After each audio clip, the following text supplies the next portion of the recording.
1990 में मैं पुलिस में भर्ती हुआ एज ए एसआई। वहां से ट्रेनिंग आने के बाद 40 पोस्टिंग थी मेरी नॉर्थ औरंगाबाद थाने में। जिस वक्त ये थाना सिर्फ एक ही हुआ करता था। हम लोग शुरू में आए थे तो थानों में शायद एक ही मोबाइल होती थी, याद हो, शायद सुजुकी होती थी वो। फिर हम लोग तो व्हाइट कलर की हाँ व्हाइट सुजुकियाँ होती थी। फिर हम लोग सुजुकी जो प्राइवेट होती है उसमें गश्त करते थे। इस तरह स्टेप बाय स्टेप चलता रहा। न इतने वसाइल थे उस जमाने में। अस्सलाम वालेकुम नाज़रीन, इस वक्त आप देख रहे हैं एसडीपीओ नाज़िमाबाद डीएसपी कमाल नसीम। तो अगर मैं आपको इनका एक शॉर्ट इंट्रोडक्शन दूं तो ये कराची के दर्जनों थानों के अंदर एज एन एसएचओ अपनी ड्यूटी सर अंजाम दे चुके हैं। अस्सलाम वालेकुम सर। जी वाह सर कैसे हैं आप सर? अल्लाह का शुक्र है sir first of all thank you कि आपने हमें टाइम दिया। सर मैं ये जानना चाहूंगा कि आप थोड़ा अपने पास के बारे में बताएं कि आप ये पुलिस सर्विस के अंदर कब आए और किस तरीके से आपका आना हुआ। देखिए 1990 में मैं पुलिस में भर्ती हुआ एज ए एसआई और उसके बाद सिद्धार्थपुर में हमारी ट्रेनिंग हुई। वहां से ट्रेनिंग आने के बाद 40 पोस्टिंग थी मेरी नॉर्थ औरंगाबाद थाने में। जिस वक्त ये थाना सिर्फ एक ही हुआ करता था, जिसमें ना उस वक्त ना ये हैदरी थाना था, ना शारे नूरजहाँ था, ना तैमूरिया था। इसमें सिर्फ एक थाना होता था नॉर्थ औरंगाबाद। उसके बाद फिर नौकरी हमारी चलती रही, मुख्तलिफ थानों में पोस्टिंग रही, क्राइम ब्रांच, सीआईए। फिर प्रमोशन हो गया एज ए सब इंस्पेक्टर 96 में। और फिर एफआईए में मैंने अपनी खदमात अंजाम दी है। वहाँ पर इमिग्रेशन में रहा हूँ, मैं बैंकिंग सर्कल में रहा हूँ। उसके बाद फिर एसएचओ लगता रहा मुख्तलिफ थानों में। अब मैं 2023 से एज एसडीपीओ हूँ। सर ये बताइए कि आपकी जो जर्नी है इसके अंदर आपको सबसे ज्यादा चैलेंजिंग पोस्टिंग जो है और सबसे ज्यादा चैलेंजिंग ऑपरेशन आपको कौन सा लगा है जो आपके इस टाइम के अंदर आया हो? देखिए चैलेंजिंग तो पुलिस की रोजाना की जॉब ही चैलेंजिंग है। ये नहीं हो सकता कि कोई एक दिन लगा हो, रोजाना ही चैलेंजिंग है हमारे पास। तो रोजाना नए मसले, नए इश्यूज आते रहते हैं। वो आपके अंदर एक सलाहियत होनी चाहिए उसको हल करने की। बेहतरीन पुलिस अफसर वही है कि हिकमत अमली के साथ बड़े बड़े चैलेंजेस को हल करने। सर ये बताइए कि अभी आपने बोला कि सलाहियत होनी चाहिए, तो सर वो सलाहियतें किस तरीके से होनी चाहिए और आपने वो सलाहियतें किन से सीखी? आपके जो सीनियर ऑफिसर थे आपने किसको एडमायर किया? देखिए पहला स्टेप जो है हमारा सीखने की जगह होती है हमारी ट्रेनिंग सेंटर। Training centre. अगर ट्रेनिंग सेंटर में अच्छी ट्रेनिंग और क्राइम के हवाले से लोगों को लेक्चर्स दिए जा रहे हैं और बताया जा रहा है, तो समझे पहली तालीम गाह हमारी ट्रेनिंग सेंटर है हमारी, जहाँ से हम सीख के आते हैं। उसके बाद फिर हमारे सीनियर्स होते हैं जिनको देख के हम सीखते हैं कि किस मसले को कैसे हल करना है, किस में क्या करना है। अगर अच्छे आपको अपने सीनियर्स मिल जाए तो समझ जाएंगे फिर आप अच्छी पॉलिसिंग कर सकते हैं।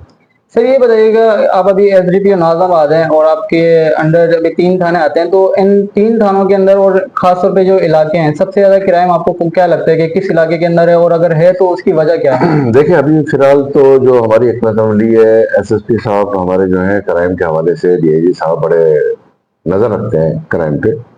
और कोई भी क्राइम हो जाए तो फिर उसके पीछे हमें लगना पड़ता है, उसको पूरा करना पड़ता है। क्राइम अल्हम्दुलिल्लाह काफी नीचा है पहले की बनस्बत जो मैं देख रहा हूँ। बाकी मंशात के हवाले से हमारा रिजिया थाना एक जमाने में बड़ा बदनाम होता था, नादरिया वगैरह। लेकिन अल्हम्दुलिल्लाह एसएचओ ने हमने मेहनत करके इसको ये समझ लें कि 20% पे ले आए।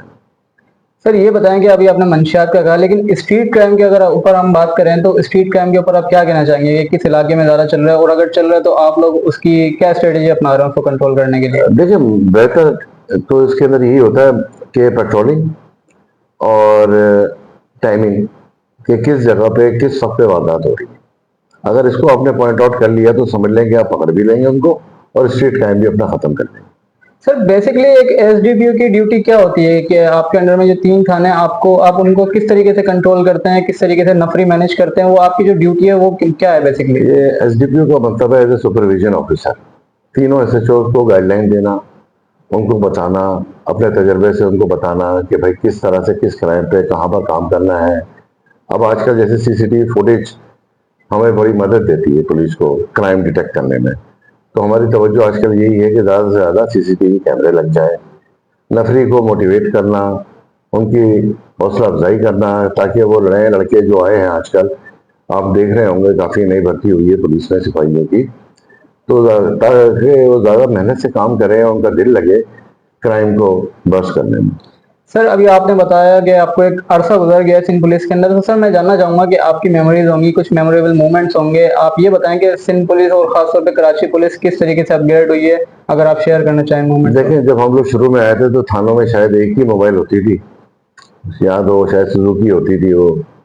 फिर हम लोग, तो व्हाइट कलर की हाँ, Suzuki। वाइट सुजुकियाँ होती थी। फिर हम लोग सुजुकी जो प्राइवेट होती है उसमें गश्त करते थे। इस तरह स्टेप बाय स्टेप चलता रहा। न इतने वसाइल थे उस जमाने में, लेकिन अब तो माशाल्लाह काफी नई गाड़ियां भी हैं आपके पास, डीजल भी है, मोटरसाइकिलें भी हैं, वॉकी टॉकी भी हैं, वेपन्स भी हैं, हर चीज है। उसके इस्तेमाल करने का तरीका आना चाहिए, मैं समझता हूँ कि उसको यूज कैसे करना है, जाया ना करें। सर अभी आपने बताया कि अभी टेक्नोलॉजी बढ़ गई है, हजारों चीजें अभी हमारे पास सीसीटीवी फुटेज हमें मिल जाती हैं, सब कुछ बहुत आसानी हो गई है क्राइम को कंट्रोल करने में। लेकिन एक टाइम था जब ये सब नहीं था, तो उस वक्त आप लोग कैसे क्राइम को कंट्रोल उस करते थे? जमाने में तो देखें, ह्यूमन रिसोर्स, उस जमाने में पुलिस चलती थी ह्यूमन रिसोर्स पे, अपने मुखबिर पे। और मुखबिर से ही बड़े बड़े केस, उस दौर के बड़े बड़े नामी गिरामी केस मुखबिरों की तला पे ही सॉल्व हो गए। अब तो एक है, मोबाइल से डिटेक्ट हो जाता है, कैमरे से डिटेक्ट हो जाता है। लेकिन उस जमाने में सब कुछ नहीं था, तो हम लोग अपना मुखबिर जो होता था वो नेटवर्क बड़ा तेज होता था उस जमाने में। सर अभी आपने जिक्र किया कि नामी गिरामी गए, तो सर आपकी लाइफ का और आपकी जो पुलिसिंग जो टाइम है, इसका एक सबसे बड़ा आपको क्या लगता है कौन सा केस होगा, आप उसके बारे में थोड़ा बताएं। देखिए, कोई एक केस तो नहीं है, मेरे तो लाइफ में बेइंतहा बड़े बड़े केस हैं। तो अगर मैं सुनाऊं तो मेरे ख्याल से शायद प्रोग्राम भी आपका छोटा हो सर जाएगा। कोई एक अगर हो जाए। कि 90s की बात है, मेरे ख्याल से 1991 या 2 की बात होगी, कि उस जमाने में एक तारीख रोड पे एक वारदात हुई थी 1 करोड़ 80 लाख की। उस दौर में 1 करोड़ 80 लाख की, तो वो हमने डिटेक्ट की थी, मुझे आज भी याद है, सिर्फ मकबरी पे ही। मुखबरी हाँ, को। उस मकबरी पे हमने वो डिटेक्ट कर ली थी। सर ये मुखबरी तो होती थी, लेकिन सर एक हमें मतलब अभी हम पुरानी मूवीज के अंदर देखते हैं या इन्वेस्टिगेशन जो प्रोग्राम चलते हैं उनमें देखते हैं, तो वो खोजी कुत्ते और वो पैरों के निशान वगैरह, सर ये मोमेंट बताया अगर आपने देखिए, ये देखे हो। खोजी कुत्ते वगैरह ये अब ज्यादातर ये इंटीरियर्स में शायद करामत है ज्यादा। अभी भी होते हैं। हाँ, अभी भी वहां पर ये चलता है, खोजी और इस तरह के डॉग्स वगैरह यूज करते हैं। लेकिन कराची शहर क्योंकि कंजेस्टेड है, पॉपुलेटेड है, तो मेरा अपना ख्याल है कि शायद यहाँ पर इतना कामयाब नहीं। सर आपने सिंध पुलिस को एक अच्छा टाइम दिया है, आपने एक अच्छा टाइम पीरियड है आपका। सर मैं ये जानना चाहूंगा आपको क्या लगता है कि आने वाले टाइम के अंदर सिंध पुलिस किस तरीके से आपको दिखती है? देखें, अभी नई जनरेशन आ रही है, नए लड़के एसआई भी भर्ती हो रहे हैं, और हमारे सीनियर अफसर भी आ रहे हैं, नए जवान सिपाही भी आ रहे हैं। इनको बस तैयार करने की जरूरत है। और अगर ये सीखेंगे पुरानों से तो समझ जाए आगे कामयाब होंगे। नहीं सीखेंगे तो फिर अपना नुकसान भी करेंगे और पुलिस का भी नुकसान करेंगे। सर लास्ट में आप आने वाले न्यू अफसरान को और जो आपके मातहत एसएचओ हैं उनको आप क्या पैगाम देना चाहेंगे, उनको क्या ब्रीफिंग देना बस मैं तो ये कहना चाहूंगा कि देखें, मेरे ख्याल से पुलिस से अच्छी नौकरी शायद कोई है नहीं, कि आप किसी बेगुनाह की मदद करते हैं, कोई जुल्म में हो उसकी मदद करते हैं। इसको समझने की जरूरत है कि आप किसी के कितना काम आ सकते हैं। इसको समझ के नौकरी करें कि आप किसी के बुरे वक्त में, देखें, जब भी किसी पे बुराई आती है, चाहे वो पुलिस से नफरत ही क्यों ना करता हो, लेकिन जब मुश्किल में फंसता है तो सीधा 15 ही करता है कि पुलिस को बुलाऊं। तो पुलिस का डिपार्टमेंट ऐसा है कि अगर आप सही तरह से नौकरी करें तो बहुत अच्छा चाहिए? रहेगा। अच्छा डिपार्ट है। थैंक यू सर, आपसे बात करके बहुत अच्छा लगा। तो नाज़रीन ये थे एसडीपीओ नाज़माबाद डीएसपी कमाल नसीम। आपने उनको देखा भी, उनको सुना और उन्होंने अपने वाकयात बताए और ये बताया कि कितने अरसे से वो सिंध पुलिस के अंदर हैं। आई होप कि ये वीडियो आपको अच्छी लगी हो। फिर मिलेंगे एक अगली वीडियो के साथ, अगली इन्वेस्टिगेशन के साथ। तब तक अपना ख्याल रखिएगा और कमेंट सेक्शन के अंदर अपनी राय देना ना भूलिएगा। अस्सलाम वालेकुम।